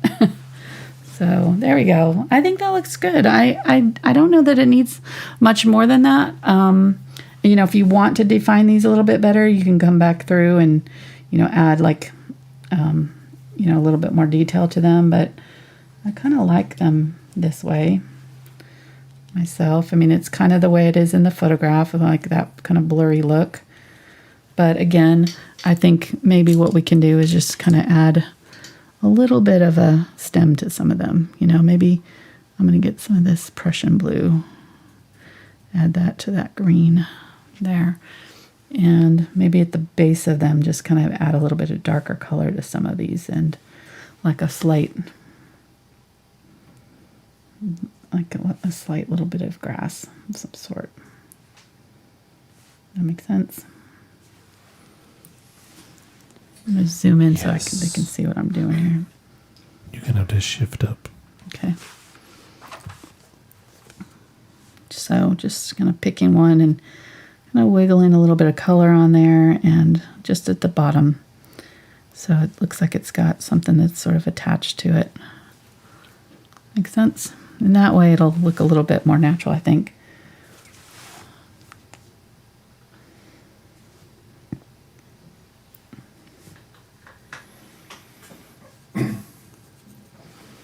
So there's 10 brushes that come in that set that you got. Yeah. There's 3 round brushes, 2 angle brushes, 2 filberts, 2 flats, and a rigger. I didn't even get to the bigger brushes. I would have used these bigger ones in the background. What is a rigger? A rigger is a liner. Okay, yes, yeah, so like a 0. That's what I'm using right now. Very cool. Mm-hmm. That's a great value. Yeah. Plus you get the disposable pad. Yep. A and canvas pad. Couple 2 canvas panels. 12 paints. Yeah. And the easel. Wow. Yeah, I know. It's a good deal.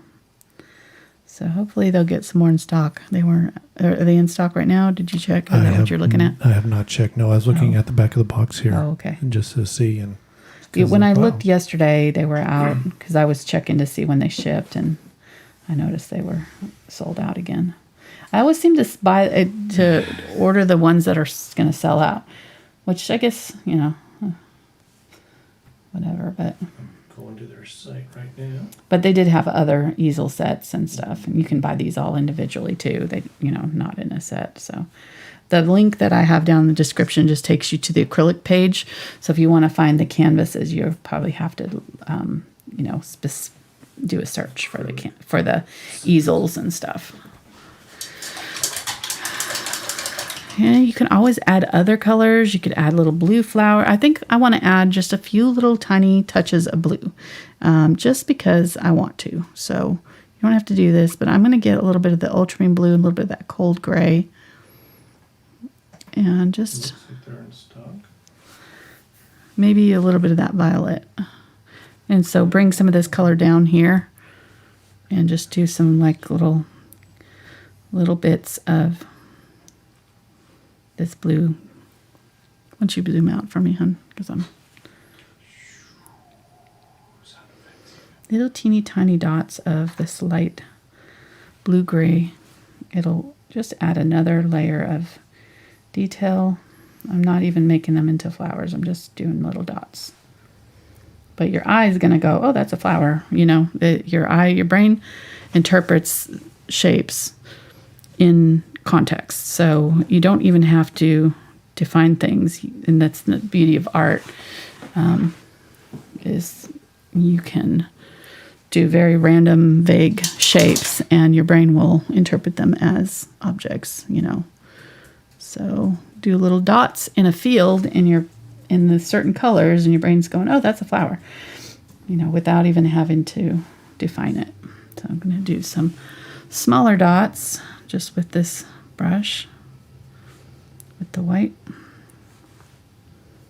and paying attention to where I'm putting them so I'm not making little patterns. I'm going to go ahead and do some up.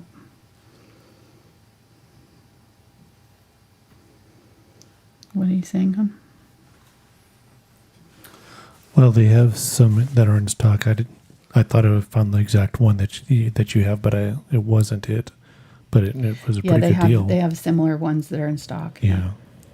That have different. I'm trying to find the exact one here to see. I think it was called Small Art. A Small Acrylic Set is the one that I got. On the website, it was called Small Acrylic Set. Just type in easel, and it'll show the easel bundles. All right, I really like it. I always send. I really should use these paints more often, because I always end up, when I use these paints, I always end up really liking the paintings that I get from them, because I think that it's just much easier to use these colors that are pre-mixed. It's a lot less work, and they're already, kind of, the color doesn't shift. So when I say shift, the heavy body acrylics, when they dry, they shift a lot, and the color gets darker. And so when you're painting with these, what you get is what you get. I know that they're not going to change color on me when I turn my back. It'll be darker, It's just how it feels like when I'm painting. Sometimes I'm like, I'll get done with an area and I'll move on, and then I'll look back to it, and it's just like, I never did anything. I'm going to do just a few little, like these dead branches. I really like the look of those coming off and down this tree here. So just kind of we've got this nice dark background, so we can do these kind of coming off this tree here. Okay, so the small is out of stock, but the large is in stock. Okay, nice. Yeah, the large had a lot of stuff. Man, there was a ton that came with the large set. Yeah, and the large. It was the big set of paints, and I already had them, so I didn't want to get greedy and get more. I was like, I don't need all those. Yeah, it comes with a palette knife, and yeah, it comes with a lot. I mean, can I say the price that's on the site right now? Yeah.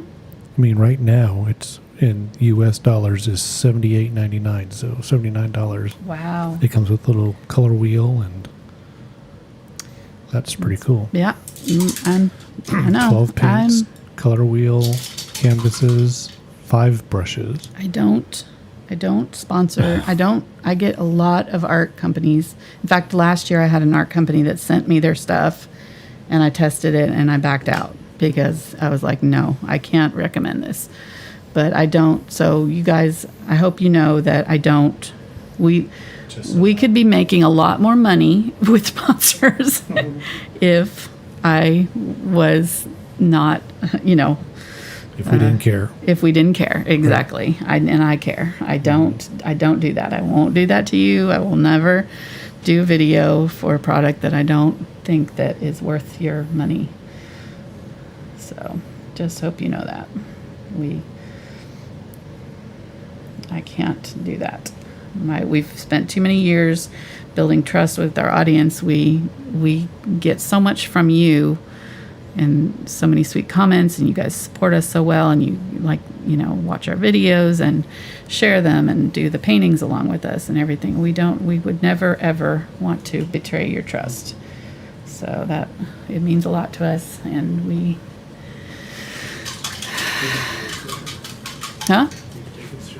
we do. All right, let's do this. Is my favorite part. What?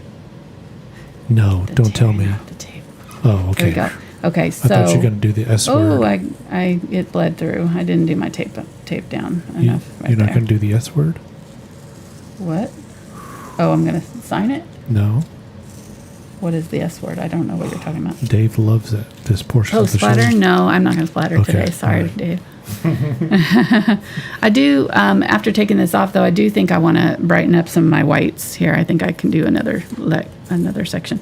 So when you're tearing off tape, you want to go slowly and go in the exact opposite. See how I'm keeping it really close to the edge there? That'll keep you from tearing.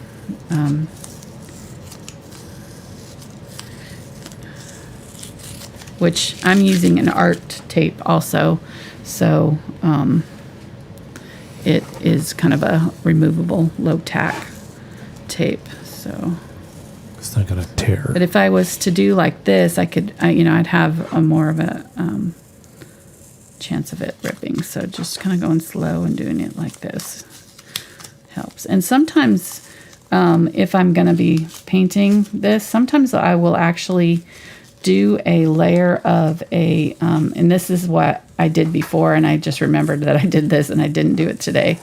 When I did these ones that are so clean, these super clean edges like this, what I did was after I put my tape down, I painted a little bit of gel medium, a little bit of glazing liquid, or just matte medium or whatever that you've got over the seam.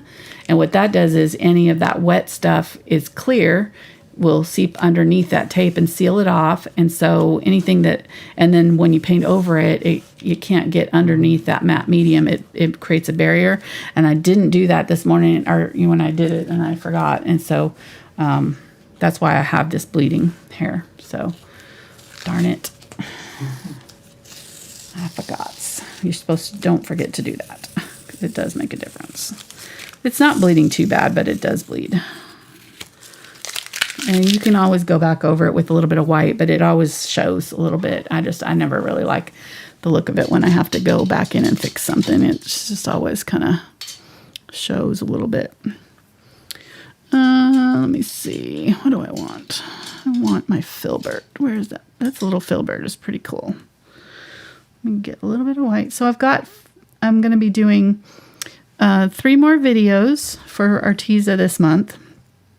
3 more total. 2 more this month and 1 more, and 1 in November. And in November, we're going to be doing a calendar. So I wanted to show you that before I left today, in case you guys want to get ahead on, if you're going to be ordering some stuff, you might want to order that too. So I'll show it to you. So I'm going to use this white, just straight out of the tube, bright white here on just a few of these. and really kind of just like in the middle where it would be brightest, and leave that fuzzy edge to blur out. But I like it. Okay, I think this turned out really nice. I love this. Here's the. Okay, wait. One thing before we go, I'm gonna sign it real quick. Let me use the dark. Let me use the black. Or actually, I should use the Arteza pens, huh? Oh, I got the Arteza acrylic markers here from my other video. Huh? Yeah, you can do super chat while I'm doing it. Yeah. Oh, that's too big. That's why. Can't sign it. I was like, why am I not using that? No, those are no, okay. This won't work.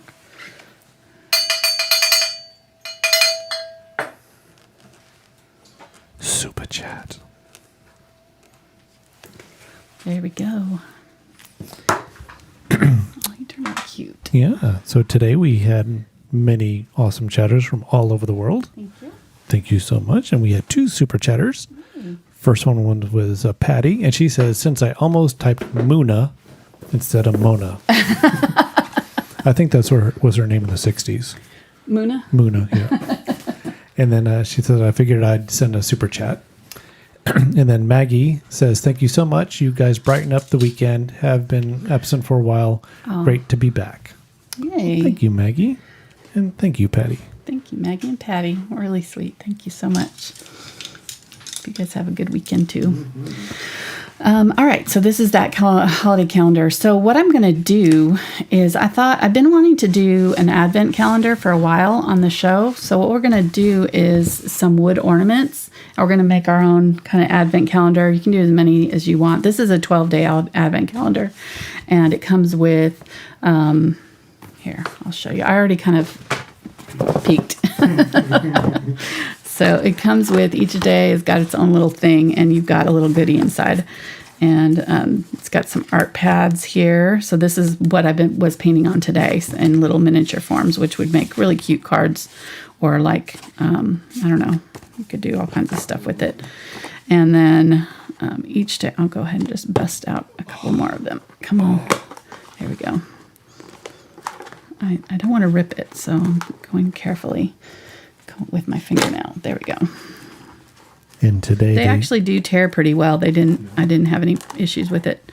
They are in stock today. Yes. So I just checked. Yeah, so that's why I wanted to show you a head start. We'll show this again. But you got paints. So here's a yellow green. Paint. I know. Yeah, there's paints, there's pens, there's there's a brush. Some metallic paint, some acrylic paint, wood slices, which we'll be using for we're going to be using the wood slices. I haven't gotten them yet, but we'll be using those for our ornaments. And here, I'll show the front too. It shows the wood slice there being painted on. So that's what we're going to use for our advent calendar. And then this kind of just is like, if you didn't want to do the whole advent calendar and just wanted kind of we'll be using some of the stuff from this for it, and we'll probably be using other Arteza stuff too, not just this set, but it's a way, I don't know. I think it's kind of cool. It's got all kinds of fun little things in it. So if you know somebody that's artsy, that would be interesting. We're doing, with our kids, we're doing Lego. What if they're listening? Oh, that's wait true. a minute. Our kids don't watch us.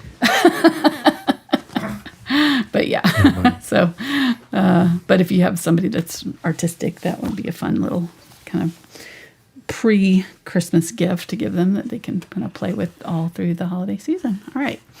So thanks, guys, so much for hanging out with us today. Hope you enjoyed it. Give it a thumbs up, like, subscribe, all that good stuff. And again, the link to the Arteza stuff is down in the description. The code for 10% off is... let's see, Arteza Fall Vibes 10. I'm going to write it down really big so you can see it, and not on my bear, because I made that mistake the other day.